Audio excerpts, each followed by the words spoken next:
नमस्कार दोस्तों, मैं केएस नारायण स्वागत करता हूं आप सभी का अपने चैनल पर। आज हम एक अच्छे बड़े इम्पोर्टेंट विषय पर चर्चा करेंगे और हमारा चर्चा का जो विषय रहेगा उसका टाइटल रहेगा कि बेडरूम में शयन कक्ष में शीशा हरगिज ना लगाएं। Don't install looking mirror in bedroom. सोते समय इसका एक कंसेप्ट है कि जब हम रात को अपने बेडरूम में सो रहे हों तो हमारे शरीर की सोते समय की इमेज वो लुकिंग मिरर में विजिबल ना हो। बस यही हमारी आज का कंसेप्ट है और यही हमारी चर्चा का विषय है। दोस्तों, जब हम सोते हैं, कहते हैं सोया हुआ इंसान एक मृत के बराबर होता है, जैसे कि वो डेड ही मान के चलें। जब आदमी सो जाता है, अब वो कोई हरकत तो कर नहीं सकता।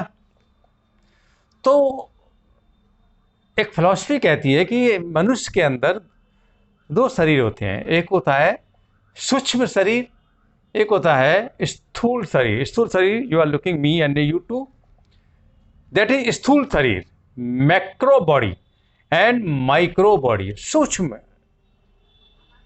शरीर। तो दोस्तों, जब हम सो जाते हैं गहरी नींद में तो हमारे शरीर से सूक्ष्म शरीर बाहर विचरण करने लगता है, वेंडिंग के लिए निकल जाता है। उसे ही स्वप्न बोलते हैं, ड्रीम बोलते हैं, सपना बोलते हैं। हम सपने में हम आगरा घूम रहे हैं, ताजमहल घूम रहे हैं, विदेश घूम रहे हैं, पहाड़ी स्टेशनों पे घूम रहे हैं, गोवा घूम रहे हैं। भाई, हम तो शरीर तो हमारा यहाँ है, फिर वो कौन है जो सपने में हमें बाहर घुमा रहा है? वही हमारा सूक्ष्म शरीर है। स्थूल शरीर को वहां से रोक स्टेटिक करके वो सूक्ष्म शरीर हमारा विचरण करने के लिए अन्यंत्र जगह पर घूमता फिरता हुआ चला जाता है। बस। तो दोस्तों, वो उसी सूक्ष्म शरीर की मैं आज आपके सामने एक विस्तृत विवेचन रखूंगा।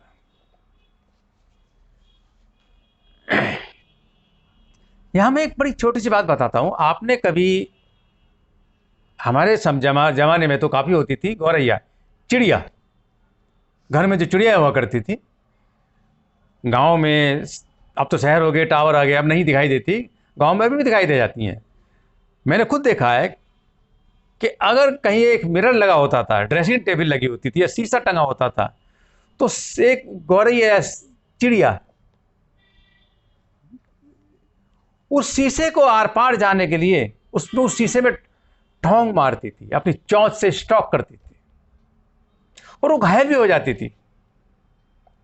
कारण उसका कि वो देखती थी शीशे के पार भी दुनिया है, उस शीशे के पार भी कुछ और अलग चीज, कोई स्पेस है।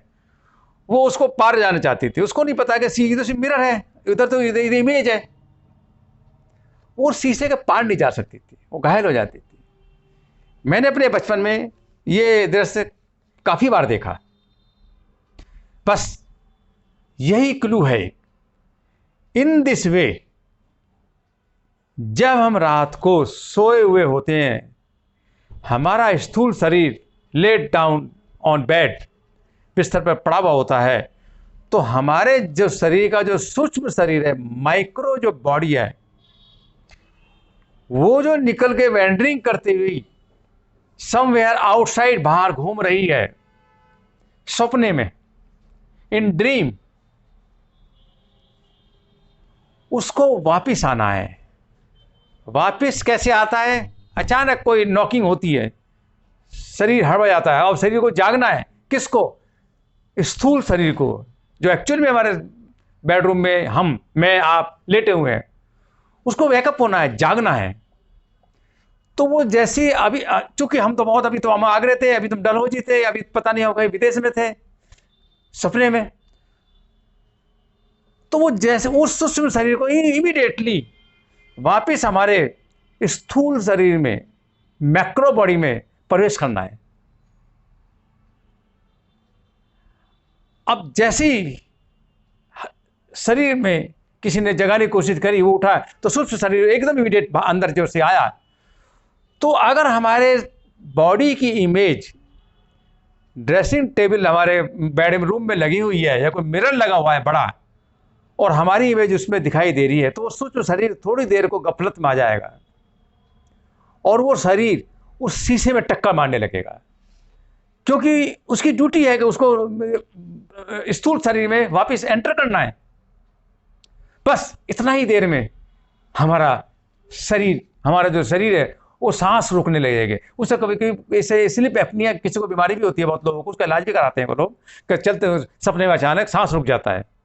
तो आपको भी बड़ा महसूस हुआ होगा, मुझे कई बार हुआ है, आपने महसूस किया होगा कि सपने में कभी कभी हम ब्रेथ होल्ड हो जाता है, सांस फूल जाता है, बड़ी मुझसे सांस आता है। वो वही कारण होता है कि सपने में हमारा सूक्ष्म शरीर समवेयर कहीं वेंडरिंग कर रहा है, और जैसे ही उसको कोई नॉक करता है, उसको जगाने की कोशिश करता है, तो सूक्ष्म शरीर को वापस हमारे स्थूल शरीर में एंटर करना होता है। इन दी मीनवाइल अगर वो मिरर है तो उस मिरर में वो टक्कर मारेगा, और इसी दौरान में सांस घुटेगा फॉर ए वाइल। और अगर देर हो गई, सूक्ष्म शरीर कुछ ज़्यादा ही गफलत में है और वो स्थूल शरीर में प्रवेश नहीं कर पाता है, तो दोस्तों सडन डेथ भी हो सकती है। बड़ा इंपॉर्टेंट चीज़ बता रहा हूँ मैं आपको। ये आज सभी गुजरे होंगे इस चीज़ से कि सोते सोते अचानक ब्रेथ होल्ड हो गया, सांस वापस नहीं आया, थोड़ी देर लग गई। लोगों को फ्रिक्वेंटली होता है। इसका रूट कॉज दोस्तों यही है कि अगर आपके बेडरूम में लुकिंग मिरर, ड्रेसिंग टेबल या कोई शीशा लगा हुआ है, तो तब ये घटना हमेशा घटती रहेगी। So get rid from this calamities. परेशानी से बचने के लिए, जैसे कि मैंने अपने टाइटल में भी आपको सुझाया है कि बेडरूम में, शयन कक्ष में भूल कर भी शीशा, लुकिंग मिरर ना लगाएं, और अगर लगा लिया तो मैंने बताया आपको ये घटनाएं घटेंगी। अब इसकी रेमेडी क्या है? अगर बाई दी वे चलो शीशा लगा ही हुआ है, ड्रेसिंग टेबल लगी हुई है, अच्छी खासी इंस्टॉल्ड है, दिन में कोई दिक्कत नहीं है, तो रात को सोते समय इतना जरूर करें कि उस लुकिंग मिरर पर, उस ड्रेसिंग टेबल के पूरे शीशे पर एक बेडशीट ही डाल दो, एक कर्टन ही डाल दो, या एक डबल कर्टन बना दो जिसमें दोनों तरफ वो एक डोरियां सी बंधी होती हैं। रात को डोरी खोल दो, वो बंद हो जाएगा शीशा। तो शीशे में सोते समय कोई भी किसी भी तरह का नियंत्रण, किसी एनी हाउ, एक रेमेडी जरूर करें कि रात को सोते समय शीशा, looking mirror should be covered with any cloth और एनी आर्टिकल। बस दोस्तों, इस बात को आप 100% खरा पाएंगे। मैंने इसको खूब, अपने लोगों ने मुझे इस चीज़ की मुझे इंफॉर्मेशन भी दी कि ऐसा होता है। मैंने उनको बताया कि ये this is happening, this happen to this region, और मेरे साथ कई बार हुआ है ऐसा। तो दोस्तों, मुझे बड़ी खुशी हो रही है कि मैं आपको एक बहुत अच्छी इन्फॉर्मेशन दे रहा हूँ, और मैं जल्द मिलूँगा आपसे एक नई इन्फॉर्मेटिव एस्ट्रोलॉजिकल कंसेप्ट के साथ। तब तक के लिए विदा और नमस्कार।